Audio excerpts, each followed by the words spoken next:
아파.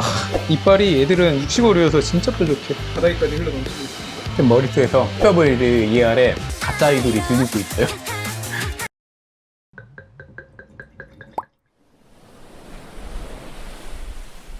안녕하세요, 에케입니다. 일요일 오후 1시 정도 됐는데 찾고 싶은 생선이 있어서 왔어요. 근데 여기는 가락몰입니다. 딱 원하는 놈이 있어가지고 들어가서 그 놈이 있는지 한번 찾아보겠습니다. 가시죠. 얘 찾을 수 있을까 되게 걱정이 돼요. 가짜 물고기라는 콘텐츠를 가지고 촬영을 하려고 준비를 하고 있는데, 흔히 수산시장에서 병어돔이라고 불리는 생선이 있어요. 생긴 게 병어랑 되게 비슷해서 이제 속여서 파는 경우도 있고요. 적자병어는 굉장히 비싸니까 그 생선을 생각하고 그거를 사는 경우들이 되게 많이 있어요. 사장님, 혹시 오늘 병어돔 있는 데가 있나요? 병어돔 요즘 들어오나요? 병어돔 아주. 병어돔 있는 데가 있나요? 병어돔? 병어돔 없어. 제가 이번 주 내내 계속 찾아다녔어요. 노량진에 아는 상인들한테도 물어보고 인터넷으로도 물어보고 했는데, 그래서 혹시나 이런 소매시장 가면은 들어온 게 아직 남아있는 게 있지 않을까라는 생각으로 마지막 보루로 여기를 오게 됐는데, 신기하게 찾으려면 없어요. 지금은 이제 플랜 B로 전환하려고 합니다. 다금바리, 그 유명한 요즘에 하이브리드 바리과 어종들이 시장에 되게 많습니다. 그래서 오늘 한번 그쪽으로 목표를 옮겨볼까 합니다. 여기 아까 말씀드린 능성원, 그리고 여기 있는 게 제가 아까 말씀드린 대왕자바리라고 하는 다금바리와 대왕바리를 교잡한, 보면 진짜 다금바리처럼 생겼어요. 진짜 다금바리가 딱 저렇게 생겼거든요. 근데 상인들한테 물어보면은 얘도 똑같이 대왕자바리라고 하더라고요. 쟤는 얼마예요? 이건 키로 8만원. 앞에 있는 얘는요? 똑같이 8만 원이에요? 네, 감사합니다. 가락몰에서도 도매로 생선을 구입하는 방법이 있기는 하거든요. 도매업장을 한번 가보려고요. 생선 만약 회를 안 뜨고 가져가면은 좀 싸게 살 수 있거든요. 사장님, 아까 자바리 물어본 거 있잖아요. 대왕자바리 아까 4만 원이요? 최대한 좀 작은 걸로 부탁드릴게요. 여기 도매로 오니까 가격이 딱 반값으로 떨어지잖아요. 그거는 만약 주면 얼마 해주세요? 키로 35,000원? 생각보다 생선이 너무 커가지고 통으로 요리를 할 수 있을지 잘 모르겠어서 지금 반절은 회를 떠가서 그냥 먹고 집에 가서 반절만 요리를 할까. 지하로 이렇게 내려오면은 청과시장도 있고, 그리고 야채시장도 있고, 여기 진짜 고급 새우들 파는 마트도 있어요. 보면 강약을 조정해가지고 비트를 만들고 계세요. 아티스트 같으세요? 너무 멋있게 잘 들었습니다. 뭔가 엄청난 사연이 있을 것 같지 않아요? 근데 약간 이건 된장에 가까운 물건인 것 같기도 한데, 이거 하나 사봐야겠어요. 안녕하세요, 와인바다에 빠진 에케입니다. 오늘 제가 또 재밌는 주제를 가져왔어요. 가짜 와인, 가짜 생선, 그리고 가짜 식재료라는 이름으로 어그로를 잔뜩 끌고 달려왔는데, 지금 자기의 정체를 숨기고 있는 그런 식재료나 그런 생선이 있습니다. 버섯이고, 이쪽은 키위 같죠? 그리고 여기는 아까 가락시장에서 사온, 여기선 자발이라고 했는데 제가 정확히 찾아보니까 이거는 대왕 범발이라고 하는 생선이에요. 가지고 온 이유가 뭐냐, 시중에서 정확한 정보가 아닌 잘못된 정보나 잘못된 이름으로 많이 팔리고 있어서 이걸 한번 다뤄보고 싶었어요. 맨 오른쪽에 있는 버섯입니다. 버섯 보면은 굉장히 익숙하게 생겼죠? 엄청 낯설게 생긴 버섯은 아니에요. 이 버섯은 송화버섯이라고 불러요. 요즘에 이름도 되게 당화해요. 뭐 송고버섯, 참송이, 이슬송이, 여러 가지 이름으로 부릅니다. 한 4년 전쯤부터 크게 유행을 했는데, 송이버섯과 표고버섯을 개량한 새로운 종이라고 이야기를 많이 해요. 사실 실제로 다른 버섯들보다 진짜 송이버섯처럼 그 소나무 향이 많이 나요. 그런데 정확히 말하자면은 사실 이 버섯은 송이버섯과 표고버섯을 접붙인 게 아니라 표고버섯의 한 종류 중에 하나입니다. 송이버섯이랑 표고버섯은 굉장히 다른 버섯이에요. 둘 다 똑같은 주름버섯 목에 속하기는 하는데요. 송이버섯은 송이버섯과라고 분류가 되어 있고요. 그리고 표고버섯은 낙엽버섯과라고 이렇게 분류가 되어 있습니다. 과에서 분류가 나뉘는 식물을 교배한 건 사실 불가능해요. 동물로 쉽게 예를 들자면은 개와 고양이가 있죠? 근데 당연히 개랑 고양이는 교배가 불가능해요. 그래서 이 둘은 교배가 불가능해요. 이것도 마찬가지예요. 이거는 제가 올해 처음으로 찾아보게 되었는데요. 네이버 스토어에 센농부라는 곳에서 샀고요. 인스타그램 광고를 보고 알게 되었어요. 근데 거기 들어가서 보니까 이것도 키위와 무화과를 접목시켜서 만든 새로운 종이라고 하더라고요. 키위랑 무화과는 목부터 달라요. 이 목부터 다른 건 정말 완전히 다른 생물이라는 뜻입니다. 강아지, 개와 영장목에 드는 사람을 교배를 한다고 생각해요. 당연히 안 되겠죠. 그런데도 불구하고 키위와 무화과를 교배했다라고 이야기 나오는 거는 색깔이 붉은색이 양식이어서 그 붉은 속살의 느낌이 무화과랑 비슷해서 그렇게 많이 홍보를 하고 있는 건데, 제가 그래서 이 정보를 농부님한테, 판매자분한테 한번 DM을 보냈어요. 이거는 잘못된 정보인 것 같다,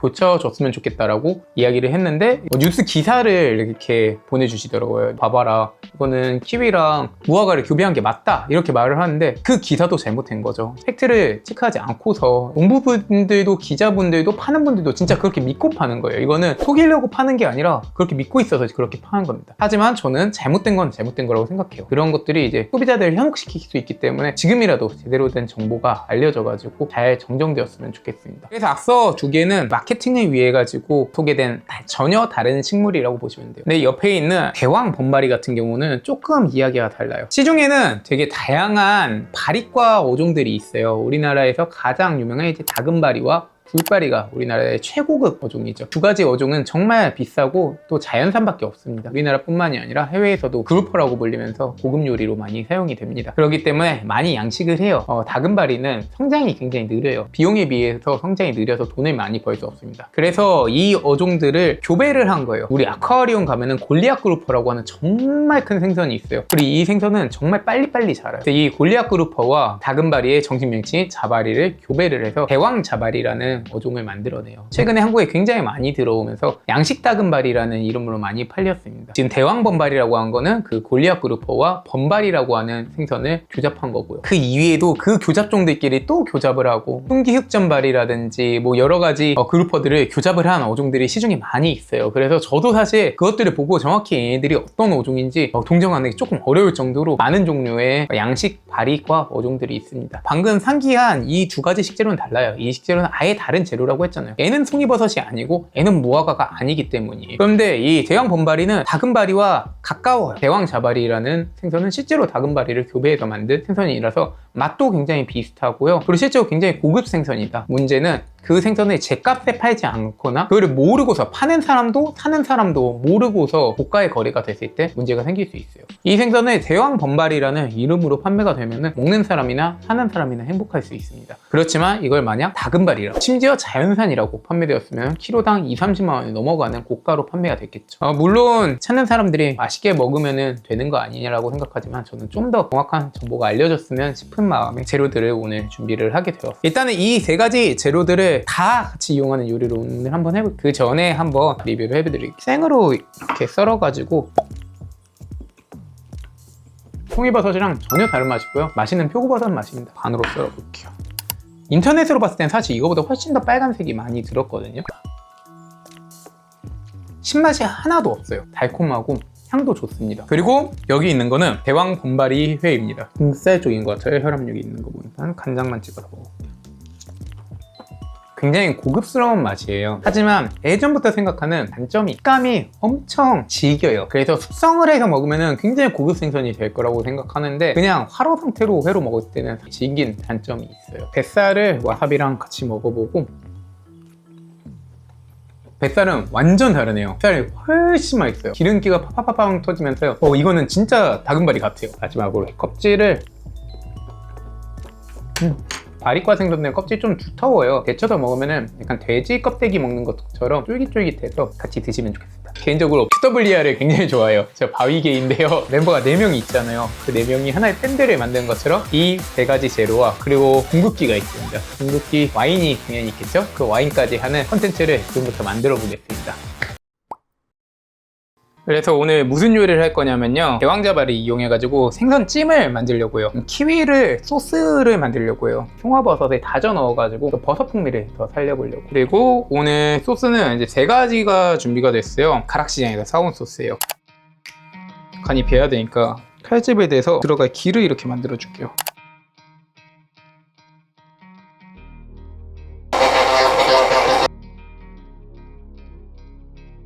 여기에 송화버섯을 다져가지고 먹을 때 쫄깃쫄깃한 식감이 나도록 채 썰어가지고 생선 위에 올려줄게요. 생강을 넣어가지고 찔 때 향을 입히고 소스가 잘 배이도록. 아파!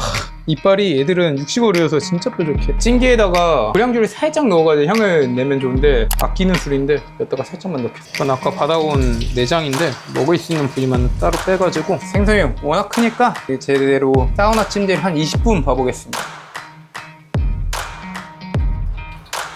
근데 잘 익은 것 같아. 잘 익은 것 같아. 소스는 또 올려야 되니까 일단 접시 위에 올리고 소스를 붓는데 일본 사케 글라스로 마시면 아래 마치잔 그해주는 것처럼 음식이 너무 좋아서 마치잔에 넣어서 바닥에까지 흘러 넘치고 있습니다. 파채에다가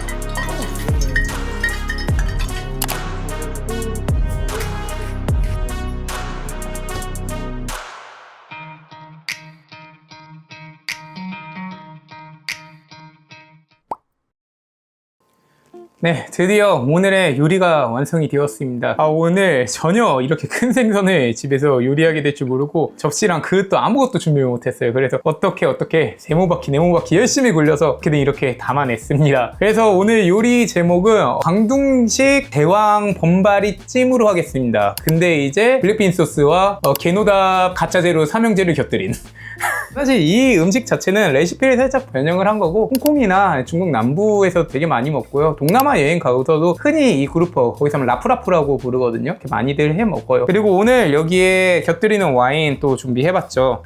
와인은 또 되게 재밌는 와인이에요. 남아공 와인이에요. 남아프리카 공화국에서 만들어진 와인이다. 고츠 두 롬 레드 블렌드 2019년 빈티지예요. 이 와인도 제가 오늘 가짜 식재료, 가짜 생선, 가짜 와인 특집이라고 했잖아요. 이 와인은 패러디 와인이에요. 이 와인이 남아공에서 만들어진 와인인데 페어뷰라는 이쪽에 아주 유명한 와인 메이커이자 또 염소 농장을 가지고 있는 곳이에요. 여러분 염소 시뮬레이터 해보신 적 있어요? 시작할 때 보면은 염소 아파트가 있거든요. 그게 이 페어뷰 농장 안에 있는 염소 아파트입니다. 그래서 여기가 되게 염소로 유명하고 염소 치즈나 모기 이런 것들을 많이 만드는 곳이에요. 거기에서 와이너리가 있기 때문에 이 모든 와인 레이블에 이 고트, 염소가 들어가는 게 특징이에요. 근데 이게 뭘 패러디했냐? 프랑스의 론이라는 지역의 와인이 있어요. 거기에 가장 기본적인 와인이 꼬트 디 론이라는 와인이 있습니다. 그 꼬트 디 론을 고츠 두롬, 이제 염소가 노다닌다 라고 이름을 지었어요. 그래서 실제로 비슷한 남부론의 그르나슈 시라 블렌드 스타일의 와인에 이 지역의 토착 품종인 피노타주를 약간 블렌딩해서 만드는 와인입니다. 론의 와인협회가 되게 불만을 가지고 예전에 법적 공방까지 치러지게 됐어요. 그래서 실제로 이 중에서 좀 더 심한 패러디가 몇 개 있습니다. 고트로티라고 하는 구원 염소라는 이름인데 이 론 지역의 최고의 와인인 꼬트로티를 패러디한 거예요. 그 와인은 법적에서 패소해가지고 없어진 걸로 알고 있고요. 이 와인은 또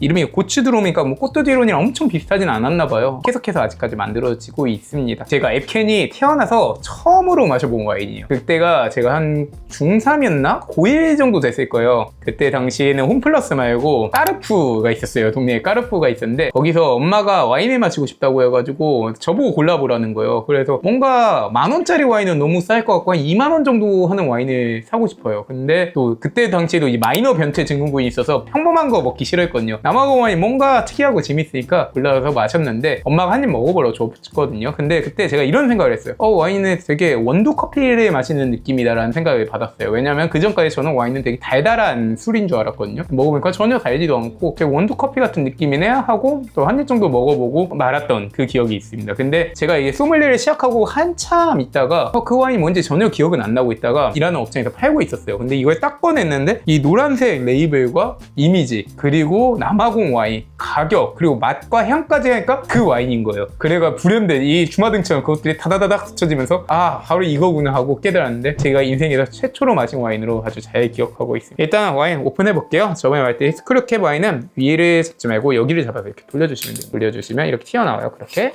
마무리하시면 돼요. 이 와인은 가격도 정말 좋아요. 제가 그때 20,000원 주고 샀다고 했는데 제가 이번에 와인앤모어에서 이 와인을 샀는데 10,000원대에 구입을 했습니다. 하는 데도 많이 있어요. 시중에서도 쉽게 구할 수 있는 와인이어가지고 굉장히 가성비 좋은 와인으로 추천드립니다. 그리고 왜 이 와인과 매칭을 했느냐? 생선 요리인데 당연히 화이트 와인 마셔야 되는 거 아니냐? 너 와인못 아시냐? 이렇게 말할 수 있는데 그렇지 않습니다. 레드 와인도 얼마든지 생선 요리와 잘 어울릴 수 있어요. 특히 여기 들어간 소스 뭐가 있죠? 블랙빈 소스, 간장, 고추 기름 이런 재료들은 굉장히 향이 강해요. 그래서 섬세한 화이트 와인보다 레드 와인과 잘 어울리고요. 특히 이 그르나슈나 시라, 칼시암 품종들을 이용한 와인과 무척 잘 어울려서요. 아직까지 먹어보진 않았지만 전 굉장히 좋은 페어링일 거라고 생각을 해요. 그리고 무엇보다 오늘 뭔가 활용 정점이 있어야 되잖아요. 가짜 생선, 가짜 버섯, 가짜 과일 거기를 마지막으로 활용 정점을 찍어주는 우리의 필살기 가짜 와인으로 준비를 해봤습니다.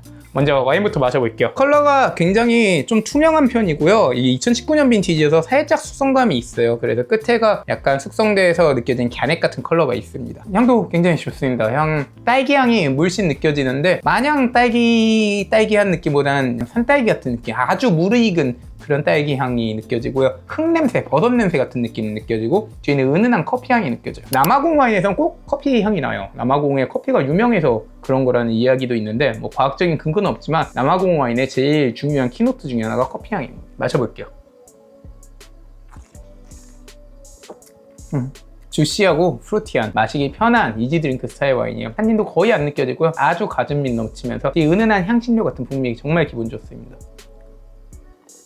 한번 따놓고 냉장고에 넣어놓고 두고두고 마실 수 있는 그런 와인으로 추천하고 싶어요. 이제 오늘의 주 재료를 먹어봐야 되는데요. 와, 이거 어디서부터 손대야 되냐. 우선 살에 3점 정도 이렇게 발라가지고 가니쉬까지 듬뿍 올리고 여기 바닥에 뿌려져 있는 소스를 져가지고 적셔줄게요. 먹어보겠습니다.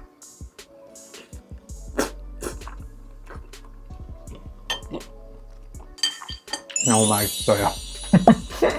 생선 껍질 아래에 있는 기름기가 진짜 입안에 가득하게 채워주고요. 그리고 워낙 식감이 좋은 생선이다 보니까 입안에서도 탄력감이 있어요. 쫀득쫀득하고 위에 올라온 있는 여러 가지 향신채와 조화도 정말 좋습니다. 와인도 먹어볼게요. 정말 잘 어울려요. 약간 더 이국적인 느낌들이 강해져요. 뭔가 중국스럽기도 하고 인도스럽기도 한 정향이나 팔각 같은 그런 향들이 와인에서 더 두드러지니까 너무 잘 어울리고요. 또 탄닌도 별로 없는 와인이어서 이 생선의 식감을 뭐 방해하거나 그런 느낌이 전혀 없습니다. 이번에 흑백 요리사 보면서 느낀 건데 분명 그분들 하루에 엄청 많은 음식을 먹어야 되는데 하나같이 진짜 듬뿍 떠가지고 맛스럽게 먹더라고요. 그러면은 약간 더커이엇이 병아리 심사하는 것처럼 찍어 먹고 탈락 이랬을 것 같은데 듬뿍듬뿍 담아가 먹는 거 보고서 아, 저분들 굉장히 요리사들에 대한 존중이 있구나. 저도 그래서 이렇게 한번 듬뿍 담아서 한번 먹어볼게요. 지금 머릿속에서 WER의 가짜 아이돌이 들리고 있어요. 가짜 식재료들이 모여가지고 얼마나 훌륭한 시너지를 보여줄 수 있는지 여실히 보여주고 있습니다. 사실 말이 가짜 식재료이지 전부 다 너무 좋은 음식들이거든요. 이거를 속여 팔지 있는 게 문제지 속여 팔지 않으면 굉장히 훌륭한 음식들이에요. 그것들이 잘 조화가 되고 또 거기에 와인까지 더해지니까 정말 더할 나위 없이 잘 어울립니다. 마지막으로 아까 내장 부위 좀 넣었잖아요. 여기 있다. 간에도 똑같이 향신채들 올려가지고